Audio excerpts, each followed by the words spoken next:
Bem-vindo ao audiolivro completo de mais um caso emocionante de Sherlock Holmes, o Polegar do Engenheiro. Nesta intrigante história, Sir Arthur Conan Doyle nos leva a mais uma jornada de mistério e dedução. Quando um engenheiro aparece com uma história incomum e uma lesão ainda mais peculiar, Sherlock Holmes entra em cena para desvendar um caso repleto de segredos, traições e perigos. Prepare-se para acompanhar as brilhantes deduções de Holmes e seu fiel companheiro Dr. Watson, enquanto eles mergulham em mais um enigma que desafia a lógica e o raciocínio. Este conto é perfeito para os fãs de mistérios, aventuras e do icônico detetive Sherlock Holmes. Relaxe, ouça com atenção e deixe-se envolver por esta narrativa atemporal. Agora, vamos descobrir o que aconteceu com o Polegar do Engenheiro. De todos os problemas que têm sido submetidos ao meu amigo Sherlock Holmes durante os anos da nossa convivência, apenas em 2 deles fui eu o intermediário que os levou ao seu conhecimento: o do polegar do Sr. Hatterley e o da loucura do Coronel Warburton. Desses 2, pode ser que o último oferecesse campo de ação mais amplo para um observador astuto e original, mas o outro foi tão estranho na sua concepção e tão dramático nos seus pormenores que é mais digno de ser recordado, embora fornecesse menos oportunidade para os métodos dedutivos de raciocínio que meu amigo usa e devido aos quais consegue tão maravilhosos resultados. Creio que a história já foi contada mais de uma vez nos jornais, mas todas as narrativas perdem grande parte do seu interesse quando apresentadas em meia coluna de jornal, ao contrário do que sucede com um relato pormenorizado dos acontecimentos, que nos permite seguir cada nova pista e ver o mistério desvendar-se aos poucos. Naquele tempo, as circunstâncias desse caso deixaram em mim profunda impressão, e mesmo passados 2 anos, seu efeito pouco enfraqueceu. Foi no verão de 1889, logo depois que me casei, que ocorreram os fatos de que vou falar agora. Já havia deixado a vida militar e regressado à profissão civil, deixando Sherlock Holmes sozinho nos aposentos da Baker Street, embora frequentemente o visitasse e ocasionalmente procurasse convencê-lo a deixar seus hábitos boêmios e a ir visitar-nos. Minha clientela tinha aumentado bastante, e como eu morava perto da estação de Paddington, tinha alguns clientes entre os empregados da estrada de ferro. A um desses, curei de uma doença dolorosa e longa, e ele nunca se cansou de fazer propaganda a meu favor, mandando-me todos os doentes que lhe apareciam e sobre os quais tivesse alguma influência. Desci às pressas e encontrei meu velho aliado, o guarda, que saiu da sala de espera e, fechando a porta atrás de si, me disse: "Tenho-o ali", cochichou, apontando com o dedo por cima do meu ombro. "Ele está bem." "O que há então?" perguntei, porque seus modos indicavam que havia uma criatura estranha, fechada no meu consultório. "É um cliente novo", respondeu. "Achei melhor trazê-lo eu próprio. Assim não podia escapulir. Lá está ele, são e salvo. Agora preciso ir, doutor.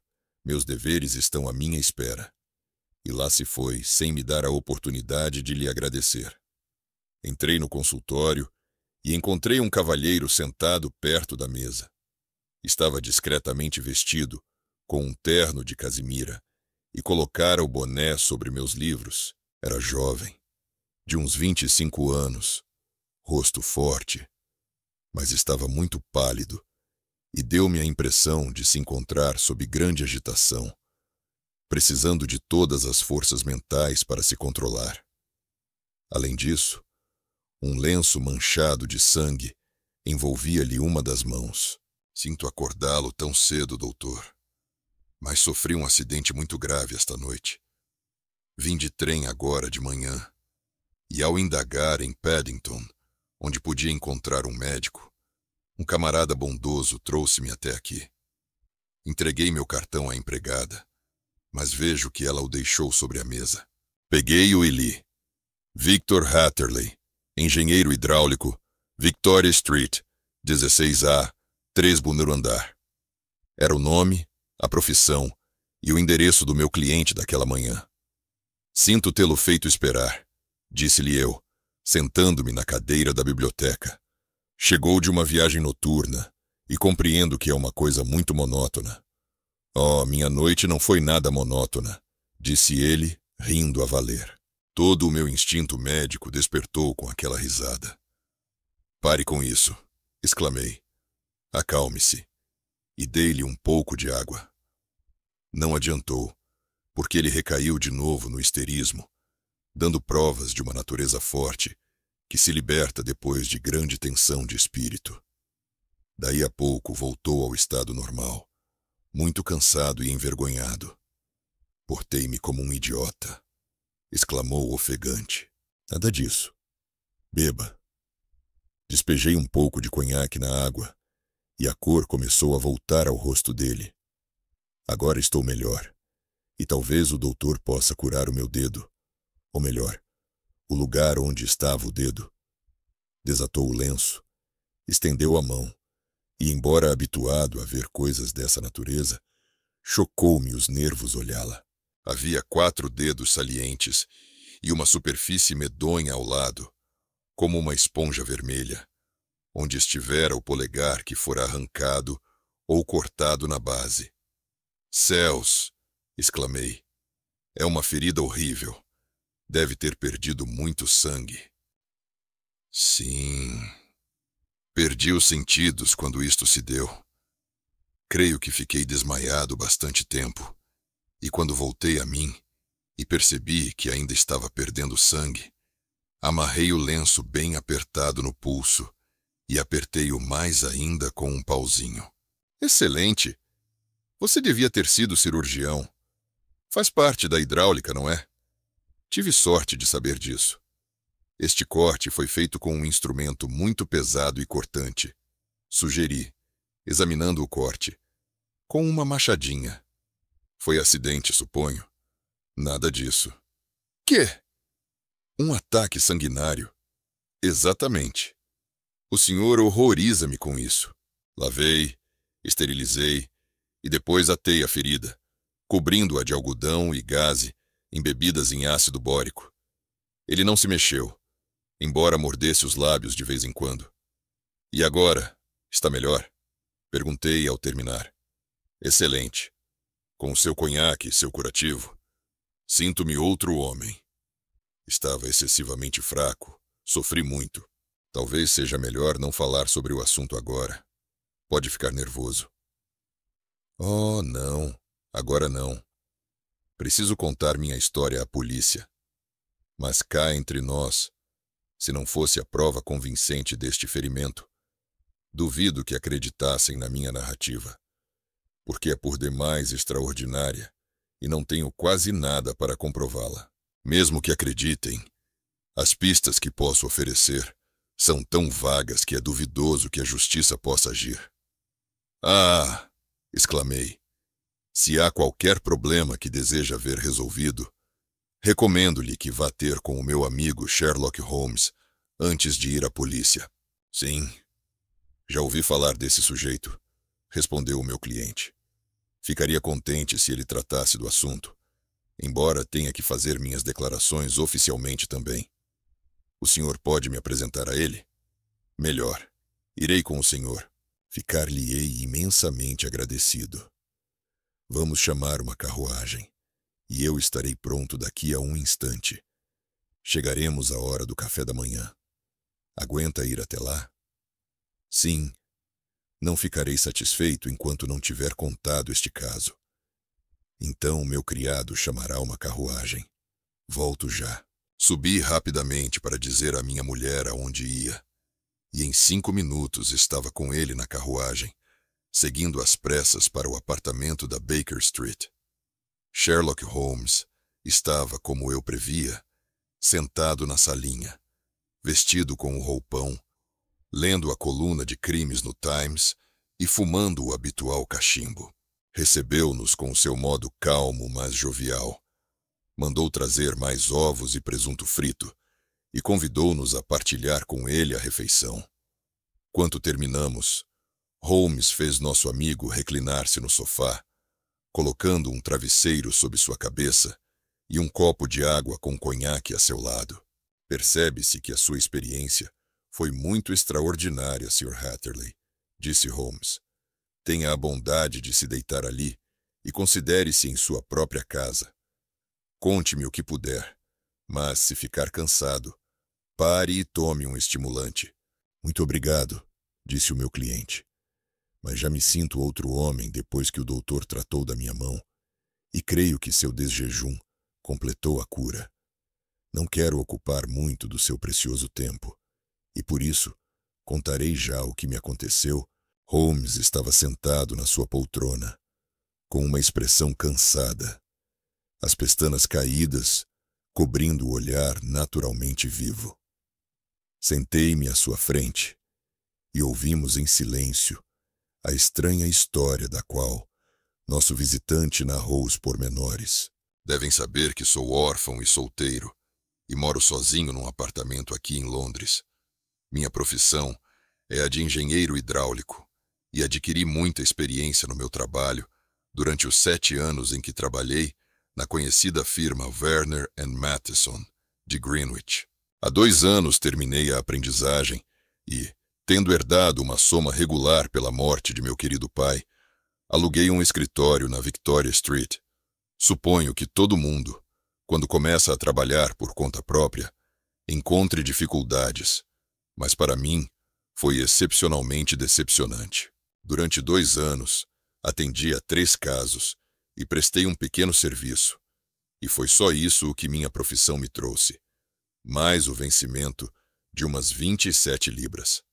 Todos os dias, das 9 às 16 horas, esperava no meu escritóriozinho, até que comecei a ficar desanimado e pensei que nunca arranjaria serviço. Ontem, todavia, a hora em que estava resolvido a sair, meu secretário entrou dizendo que havia um cavalheiro à espera para me falar sobre um negócio. Deu-me um cartão de visita. Coronel Lysander Stark. Logo a seguir, entrou o próprio coronel, homem muito alto, mas excessivamente magro. Não me lembro de jamais ter visto homem tão magro. O rosto era apenas pele e osso. Parecia, no entanto, ser o seu estado normal e não doença, pois seus olhos brilhavam e o andar era ligeiro e firme. Vestia-se bem, embora de maneira simples. Julgo que deveria andar pelos 40 anos. Sr. Hatterley, perguntou com um sotaque alemão. Foi-me recomendado como sendo pessoa não só eficiente na sua profissão, mas discreto e capaz de guardar um segredo. Fiz-lhe uma vênia, sentindo-me lisonjeado, como aconteceria com qualquer jovem que recebesse tal cumprimento.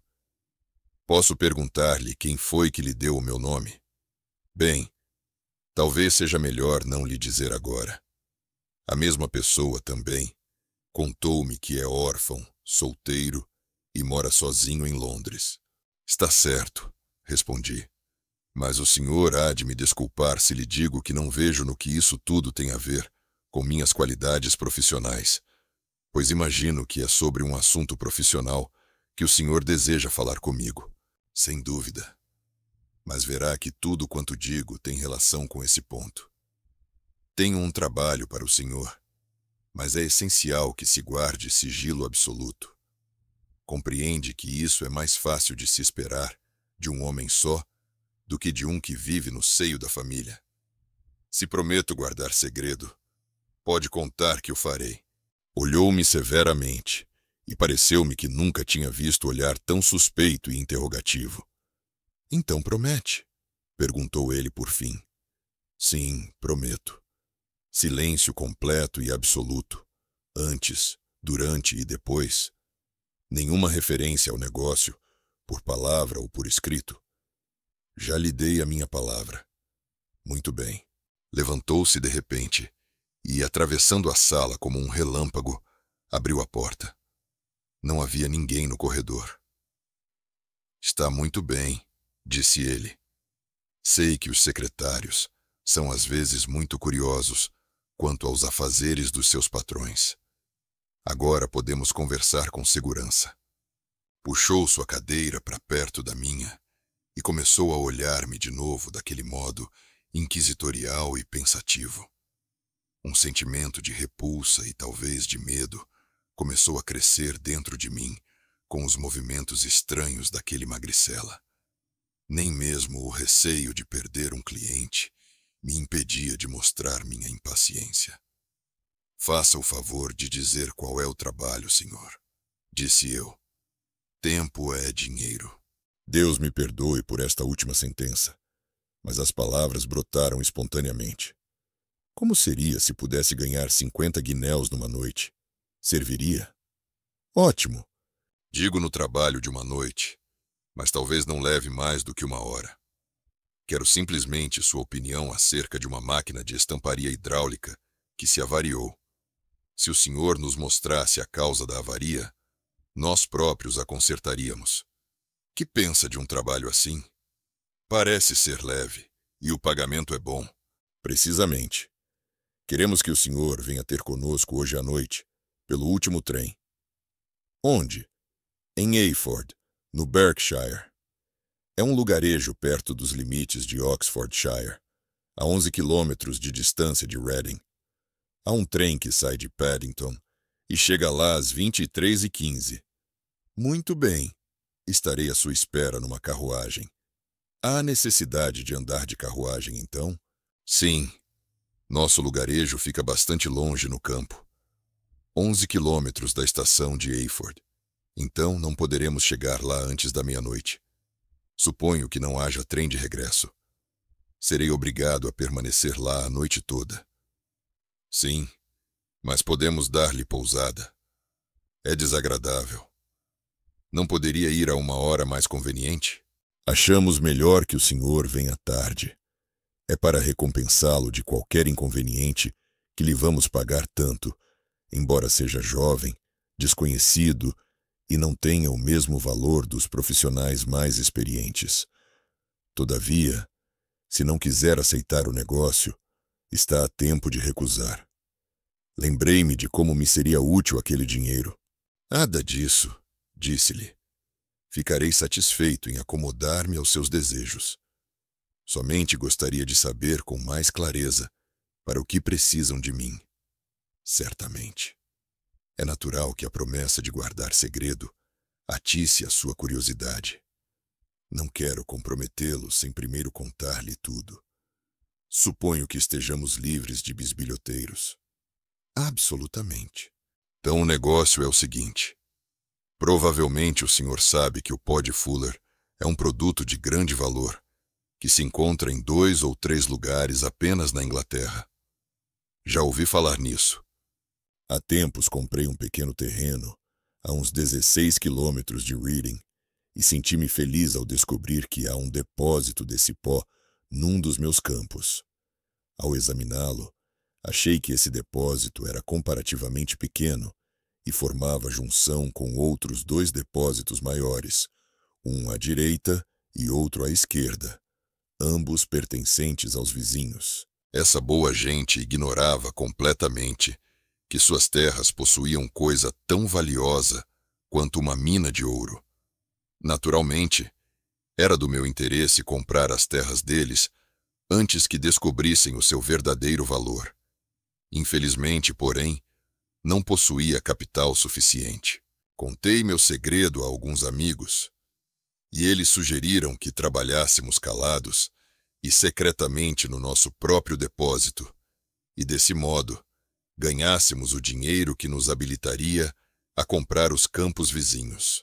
É o que estamos fazendo há já algum tempo, e para facilitar nossas operações, montamos uma prensa hidráulica. Essa máquina, como já disse, avariou-se, e desejamos sua opinião a respeito dela. Temos guardado nosso segredo muito zelosamente, porque uma vez descoberto, viriam os engenheiros hidráulicos à nossa casa que logo atrairiam investigadores, e então, sabendo dos fatos, os vizinhos já não nos venderiam seus terrenos e teríamos que dizer adeus aos nossos planos. Por isso, obriguei-o a prometer que guardaria segredo sobre sua viagem a Eyford hoje à noite. Espero ter explicado bem. Entendi. O único ponto que não compreendi bem é por que precisam de uma prensa hidráulica para escavar esse pó, pois sempre ouvi dizer que é tirado com pá, como se tira a areia da mina. Ah, temos nosso processo particular. Comprimimos a terra em forma de tijolos para poder removê-los sem se saber o que contém. Depositei no Senhor a minha confiança, Sr. Hatterley, e mostrei-lhe até onde levo essa confiança. Levantou-se e disse: Estarei então em Eyford às 23h15. Muito bem. Lá nos encontraremos. E nenhuma palavra a ninguém. Olhou-me outra vez, e então, apertando-me a mão na dele, que era fria e úmida, saiu apressadamente da sala. Bem, quando comecei a pensar calmamente sobre tudo isso, fiquei estonteado, como devem calcular, com essa missão que se me ofereceu tão repentinamente. Por outro lado, fiquei satisfeito porque o pagamento era, pelo menos, 10 vezes maior do que o que eu pediria se me fosse dado fixar o preço, e talvez desse trabalho viessem outros. Contudo, a fisionomia e os modos do meu cliente deixaram-me uma impressão desagradável, e não achei que suas explicações sobre o pó fossem de molde a exigir minha ida lá à meia-noite, assim como não pude compreender sua extrema ansiedade para que eu não contasse o caso a ninguém. Todavia, lancei todos os meus temores aos ventos, ingeri uma boa ceia, fui a Paddington e embarquei, obedecendo ao pé da letra a imposição de não dizer a ninguém aonde ia. Em Reading, tive de fazer uma baldeação, mas mesmo assim, apanhei o último trem para Eyford, chegando à estaçãozinha mal iluminada depois das 23 horas. Era o único passageiro, e na plataforma não havia ninguém, senão um carregador sonolento, com uma lanterna. Mas quando passei pelo portãozinho, vi meu conhecido da manhã, esperando, à sombra, do outro lado. Sem uma palavra, pegou-me pelo braço e apressou-me a entrar na carruagem, cuja porta estava aberta. Fechou as janelas dos dois lados, deu uma pancada leve na madeira do veículo e lá fomos nós, tão depressa quanto o cavalo podia correr. Só um cavalo? Perguntou Holmes. Sim, só um. Reparou na sua cor? Sim. Vi quando entrei na carruagem, pelas luzes laterais. Era castanho. Parecia cansado ou não? Oh, estava muito descansado. Obrigado. Sinto interromper.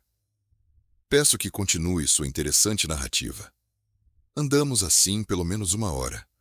O coronel Lysander Stark havia dito que eram 11 quilômetros de distância, mas acho que, de acordo com a marcha rápida a que fomos e o tempo que levamos, devem ter sido mais, cerca de 20 quilômetros. Guardou silêncio durante todo o tempo, e reparei que, quando eu olhava na sua direção, ele me olhava com grande interesse. A estrada por ali não parecia ser das melhores, porque nossa condução pulava e dava solavancos terríveis. Experimentei olhar pela janela para ver alguma coisa do lugar onde passávamos, mas eram vidros foscos, e só pude ver uma luz fraca de vez em quando. Uma vez ou outra, aventurei alguns comentários sobre a monotonia da viagem, mas o coronel respondia-me com monossílabos e a conversa não foi para a frente. Finalmente, os solavancos foram substituídos por um trotar calmo sobre uma estrada de areia, e a carruagem parou. O coronel Lysander Stark pulou para fora, e eu segui-o logo. Nisto, ele puxou-me depressa para dentro de um alpendre que estava à nossa frente. Entramos logo no vestíbulo, e não tive tempo de ver como eram as características da casa. No instante em que atravessei o limiar da porta, esta fechou-se com grande ruído e ouvi o rodar da carruagem que partia. A casa estava completamente escura e o coronel deu algumas voltas, à procura de fósforos e falando baixinho. De repente, uma porta na outra extremidade do corredor abriu-se, deixando cair sobre nós uma longa faixa de luz amarela. A claridade aumentou e uma senhora apareceu com um candeeiro na mão, que levantou acima da cabeça para nos olhar. Notei que era bonita, e o vestido que usava, pelo brilho da fazenda, devia ser de material rico. Disse algumas palavras em língua estrangeira, em tom de pergunta, e, quando meu companheiro lhe respondeu de modo abrupto e por monossílabos, ela pulou, quase deixando cair o candeeiro. O coronel Stark chegou junto dela, cochichou qualquer coisa ao seu ouvido, e então, empurrando-a para dentro do quarto de onde saíra, veio direto a mim com o candeeiro. Tenha a bondade de esperar aqui uns minutos, disse ele, abrindo a porta. Era uma salinha sossegada, de mobiliário simples, mesa redonda ao centro, sobre a qual havia diversos livros em alemão.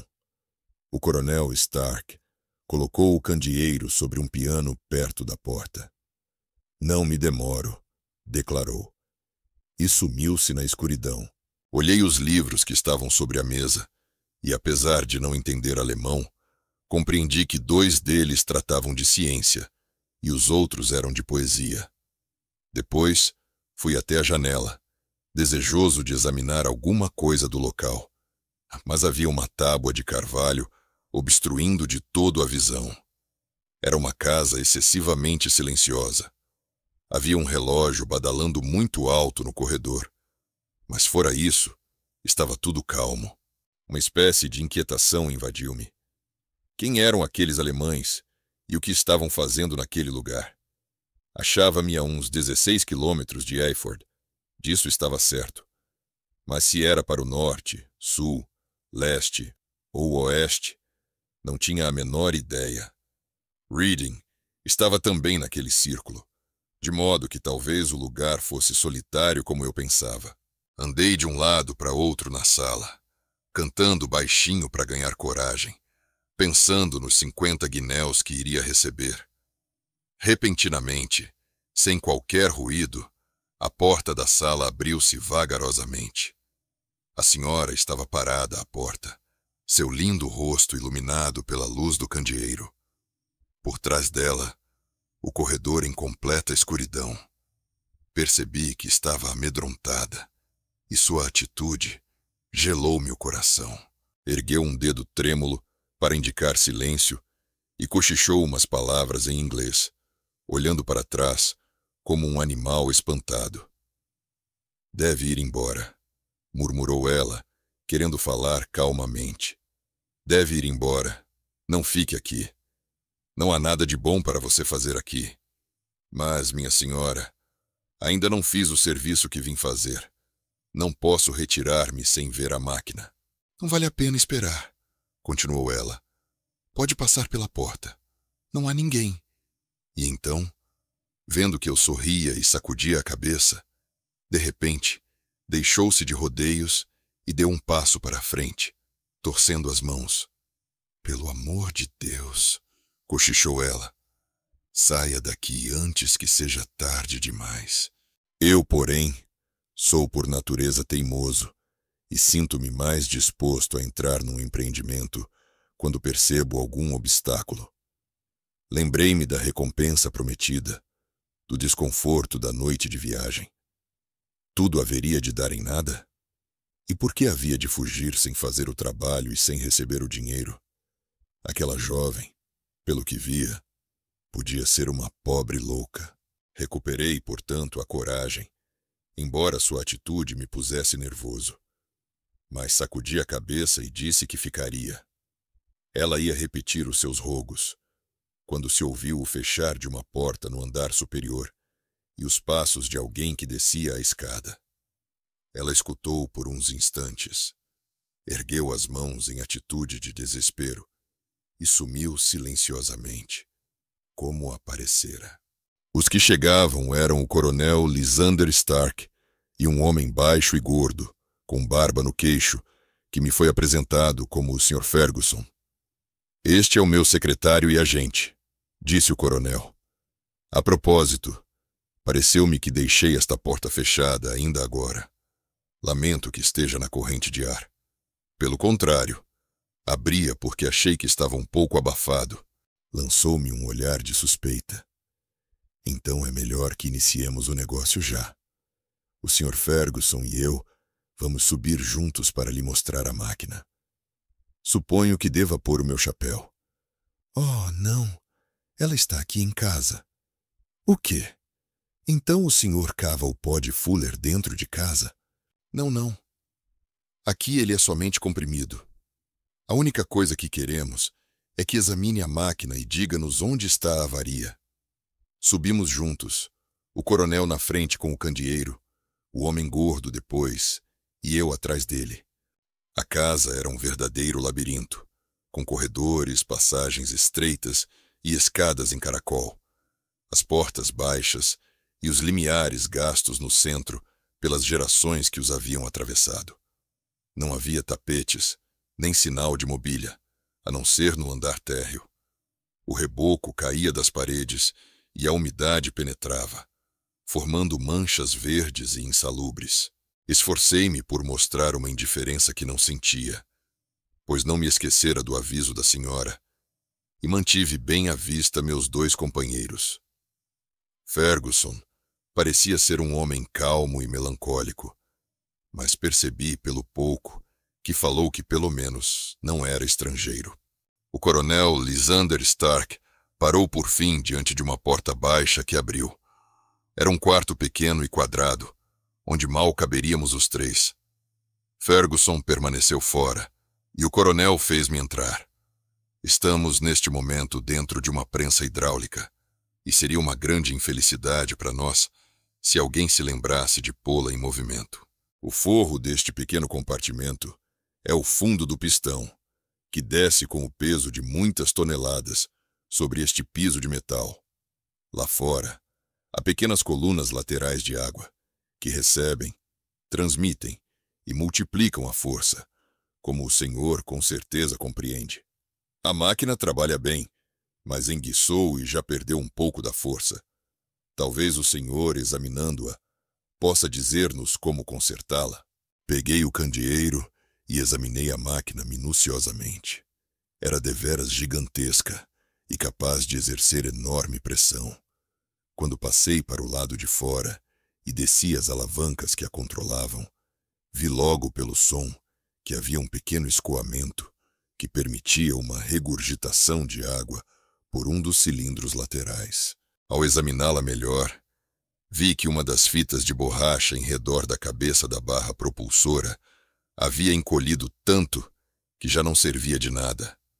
Esta, sem dúvida, era a razão da perda de força, e expliquei isso aos meus companheiros, que me escutaram com toda a atenção e perguntaram diversas coisas quanto ao modo de proceder ao conserto.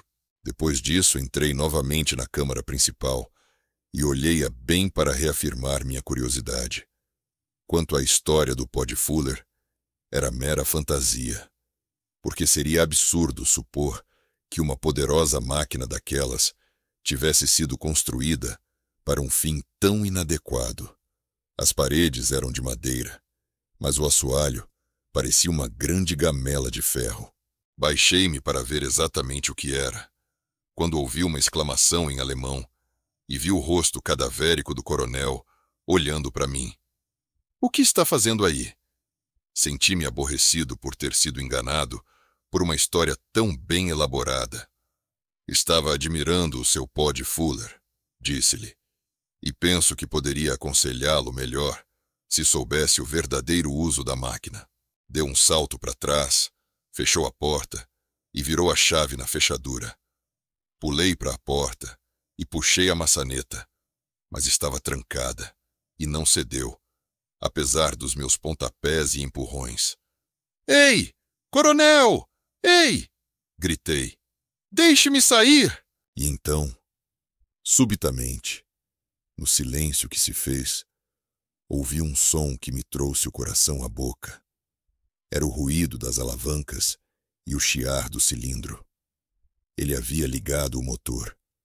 O candeeiro ainda estava sobre o assoalho, onde eu o havia colocado, para melhor examinar a gamela. Devido à luz, vi que o forro preto vinha descendo sobre mim, vagarosamente, irregularmente, mas, como ninguém sabia melhor do que eu, com uma força que poderia, dentro de um minuto, moer-me e transformar-me numa polpa disforme. Lancei-me gritando contra a porta e quis arrancar a fechadura com as unhas, implorando ao coronel que me deixasse sair, mas o clangor cruel das alavancas cobriu meus gritos. O teto estava apenas uns 60 centímetros acima da minha cabeça, e com a mão estendida, pude sentir a superfície áspera. Então, lembrei-me de que a dor da morte dependeria muito da posição em que estivesse e resolvi deitar-me de bruços. Mas o peso cairia sobre a minha espinha e estremeci ao pensar naquele horrível estalo. Talvez fosse melhor de outra maneira. Portanto, virei-me e olhei para cima e vi aquela sombra fatal descendo sobre mim. Já não podia continuar em pé quando vi qualquer coisa que me trouxe um raio de esperança ao coração. Já lhes disse que o assoalho e o teto eram de ferro e as paredes de madeira. Quando lançava um último olhar em redor, vi uma tênue luz amarela entre duas tábuas, que aumentava enquanto um painel era puxado para trás. Por um instante, não pude crer que havia ali uma porta que me livrasse da morte. Lancei-me através dela e caí desmaiado do outro lado. O painel foi fechado atrás de mim, mas o barulho da lanterna esmagada e o clamor das chapas de metal provaram por quão pouco eu escapara. Depressa me voltaram os sentidos, porque senti um violento puxão no pulso e vi que estava deitado sobre as lajes de um corredor estreito, enquanto uma mulher se curvava sobre mim e me puxava com a mão esquerda, tendo uma vela na direita. Era a mesma boa amiga, cujo conselho eu havia rejeitado. Venha, venha, disse ela ofegante. Eles chegarão daqui a pouco. Não perca tempo. Venha. Desta vez não desprezei seu conselho. Levantei-me, cambaleante. Corri com ela ao longo do corredor e descemos uma escada em caracol. A escada conduzia a uma passagem larga, e justamente no momento em que ali chegamos, ouvimos o rumor de passos correndo e os gritos de duas vozes, uma respondendo à outra, uma no andar onde estávamos e a outra no andar inferior. Minha protetora parou e olhou em redor, como para saber o que fazer. Então abriu uma porta que dava entrada para um quarto, em cuja janela a lua brilhava. É a única saída, disse ela. É alto, mas talvez o senhor possa pular. Enquanto ela falava, surgiu uma luz ao fundo da passagem e pude ver o corpo magro do coronel Lysander Stark pular para a frente, com uma lanterna numa das mãos e uma arma, como se fosse um machado de açougueiro, na outra. Corri através do quarto, abri a janela e olhei para fora. Como parecia quieto, doce e saudável o jardim à luz da lua. Mas não quis saltar até ouvir o que se passaria entre minha salvadora e o bruto que me perseguia. Se a visse sendo maltratada, eu voltaria a todo custo para protegê-la. O pensamento mal passou pela minha mente antes que ele chegasse à porta e, empurrando-a, a atravessasse. Porém, ela, rodeando-o com os braços, procurou segurá-lo. Fritz! Fritz! Gritou em inglês. Não se esqueça da sua promessa da última vez. Você me disse que não aconteceria nada. Ele não contará. Oh, Ele guardará segredo. Você está louca, Elise? Exclamou ele, procurando livrar-se dela. Você será a ruína de todos nós. Ele viu demais. Repito, deixe-me passar. Empurrou-a para um lado e, correndo até a janela, avançou para mim com sua arma. Quase me soltara do peitoril, mas continuava pendurado pelos dedos quando ele desferiu a machadada. Senti uma dor mortal, perdi o apoio e caí no jardim. Estava atordoado, mas não machucado com a queda. Portanto, levantei-me e corri até uns arbustos tão depressa quanto possível, porque compreendi que ainda não estava livre de perigo. De repente, enquanto corria, senti tonturas e náuseas. Olhei a mão que latejava dolorosamente, e então vi que o polegar havia sido decepado e que o sangue jorrava da ferida. Esforcei-me por amarrar o lenço ao redor do dedo, mas senti um zumbido nos ouvidos, e no momento seguinte, caí desfalecido entre as roseiras. Quanto tempo assim fiquei, não posso dizer, mas deve ter sido bastante, porque a lua tinha desaparecido no horizonte e uma bela aurora surgia quando recuperei os sentidos. Minha roupa estava toda ensopada pelo orvalho e a manga molhada de sangue. O latejar me fez recordar tudo o que havia acontecido naquela noite e pus-me de pé, pensando que talvez ainda não estivesse livre do perigo dos meus perseguidores.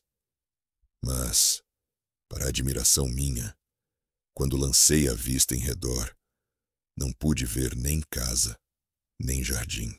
Estivera deitado num ângulo da sebe, ao lado da estrada, e logo abaixo descobri que era a estação a que havia chegado na noite anterior.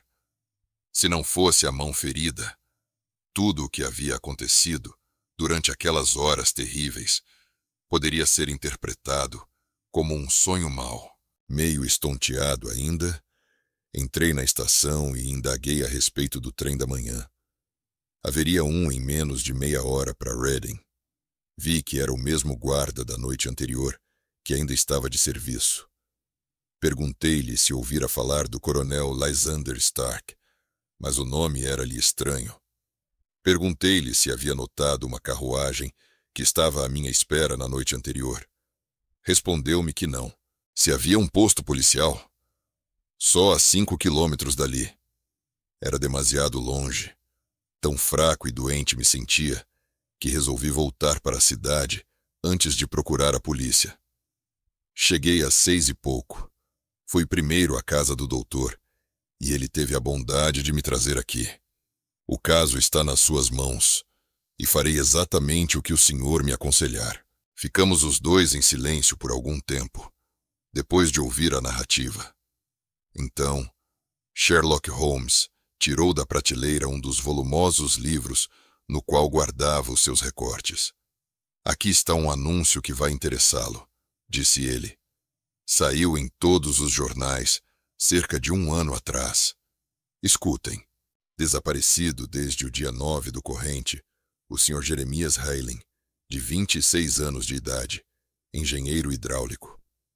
Deixou sua casa às 22 horas e nunca mais se soube dele. Estava vestido, etc., etc. Isso significa que foi a última vez que o coronel precisou que sua máquina fosse consertada, suponho. Céus! Exclamou o meu cliente.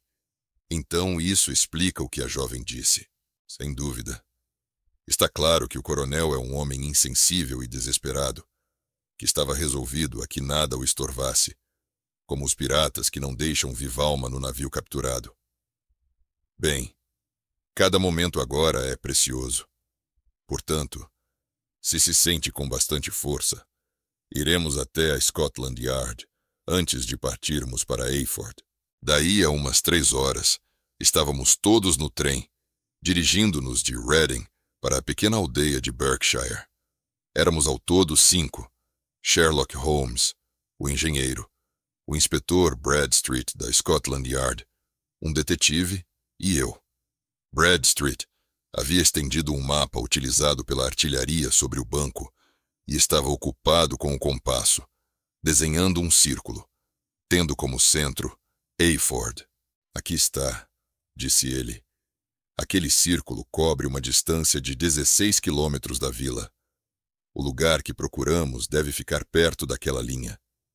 Penso que o senhor disse 16 quilômetros, não? Levou 1 hora para chegarmos lá. E o senhor acha que eles o carregaram por todo aquele caminho de regresso, enquanto estava desmaiado? Devem tê-lo feito.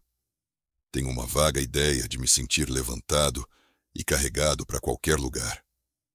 O que não posso compreender, disse eu, é por que lhe pouparam a vida quando o encontraram no jardim. Talvez o malvado do homem tivesse cedido aos rogos da moça. Duvido. Nunca vi um rosto mais diabólico na minha vida. Oh, logo o saberemos, disse Bradstreet. Bem, fiz o meu círculo e só desejaria saber a que ponto dele devemos ir para encontrar as pessoas que procuramos. Penso que posso agarrá-las, disse Holmes. Francamente, disse o inspetor. Você já formou a sua opinião? Vamos então, e veremos quem concorda com o senhor. Eu digo que é para o sul, porque a região é menos povoada ali. Eu digo que é para leste, disse o meu cliente. Sou pelo oeste, disse o detetive, porque é onde há muitas aldeias calmas. Digo para o norte, exclamei, porque não há elevações, e nosso amigo disse que não sentiu que a carruagem subisse. Vamos lá, disse o inspetor rindo. É uma grande diversidade de opiniões. Fechamos todo o círculo. Com qual de nós concorda o senhor? Estão todos errados. Todos não, é impossível. Estão, sim. Este é o meu ponto. E colocou o dedo bem no centro do círculo. É aqui que vamos encontrá-los. Mas e a viagem de 20 quilômetros? Perguntou Hatterley. 10 para lá e 10 para cá. Nada mais simples. O senhor mesmo disse que o cavalo estava descansado e limpo quando entrou na carruagem. Como poderia estar assim se tivesse caminhado 20 quilômetros por caminhos ruins?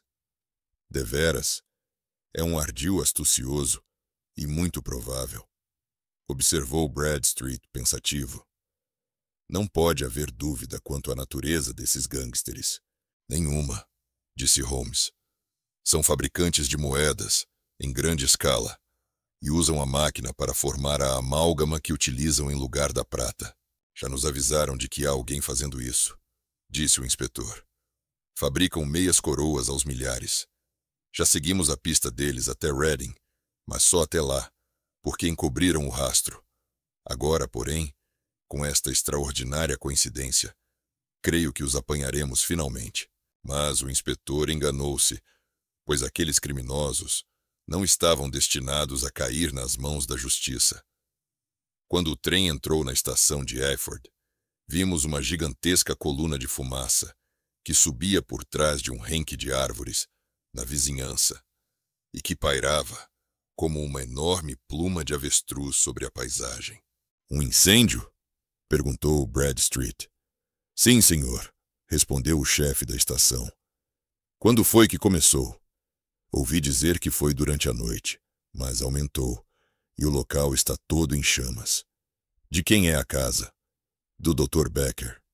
Diga-me, interrogou o engenheiro. O Dr. Becker é um alemão, alto e magro, de nariz fino. O chefe riu-se a valer. Não, senhor. O Dr. Becker é inglês, e não há homem nesta paróquia que tenha os bolsos tão forrados de dinheiro. Mas com ele mora um cavalheiro, um cliente, creio, que é estrangeiro, e a ele é que fariam bem alguns bons bifes de Berkshire. O chefe ainda não havia acabado de falar, e já estávamos a caminho, em direção ao incêndio. A estrada subia uma colina baixa, e ali, à nossa frente, encontrava-se um grande edifício, deitando fogo por todas as janelas e aberturas. Havia 3 carros de bombeiros no jardim, que se esforçavam em vão por extinguir as chamas. É ali! Exclamou Hatterley, muito nervoso. Lá está a estrada de areia, e lá estão as roseiras onde caí. Aquela segunda janela foi de onde pulei. Bem, pelo menos você vingou-se deles. Não pode haver dúvida de que o candeeiro de querosene, quando esmagado pela prensa, ateou fogo às paredes de madeira, mas estavam tão empenhados na sua perseguição que não perceberam isso.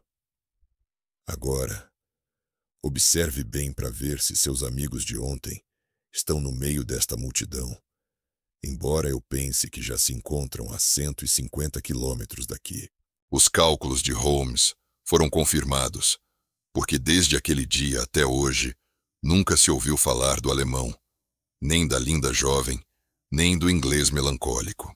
Pela manhã daquele mesmo dia, um camponês encontrara uma carroça conduzindo diversas pessoas e alguns baús grandes, que corria veloz em direção a Reading, mas dali em diante desapareceram todos os sinais deles. Até Holmes, com toda a sua engenhosidade, nunca pôde encontrar uma pista. Os bombeiros acharam muito esquisitas algumas das particularidades da casa, e ainda mais o fato de encontrarem um polegar humano sobre o peitoril de uma janela do segundo andar. À tardinha, seus esforços foram recompensados e subjugaram as chamas, mas o telhado já havia caído e o lugar fora reduzido a uma completa ruína. Exceto alguns cilindros retorcidos e canos de ferro, nada mais ficou da maquinaria. Grandes massas de níquel e lata foram encontradas num alpendre, mas nem sinal de moedas, pois, sem dúvida, tinham-nas levado nos baús a que se referira o camponês. A maneira como nosso engenheiro fora levado do jardim para o lugar onde se encontrava, ao recuperar os sentidos, continuaria um mistério, se não fosse o que a terra mole nos contou. Fora transportado por duas pessoas, uma das quais tinha pés pequenos e a outra pés excepcionalmente grandes. É possível que o inglês calmo, sendo menos atrevido e menos sanguinário do que seu companheiro, tenha auxiliado a jovem a levar o rapaz inconsciente para fora do perigo. Bem, disse o nosso engenheiro tristemente, enquanto nos sentávamos no trem, de regresso a Londres. Foi um negócio muito mau para mim. Perdi o polegar, perdi 50 guinéus. E que foi que ganhei? Experiência, disse Holmes rindo. Indiretamente pode ser de muito valor.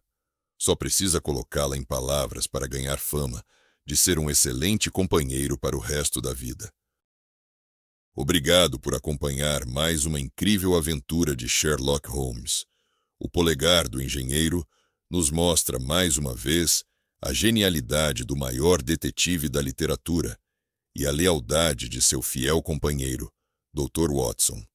Se você gostou deste audiolivro, não esqueça de curtir, compartilhar e se inscrever no canal para não perder os próximos clássicos em áudio. Aqui, você encontra histórias atemporais, narradas com cuidado e dedicação, para que possa mergulhar nos maiores clássicos da literatura mundial. Nos vemos no próximo caso de Sherlock Holmes ou em outro grande título. Até lá!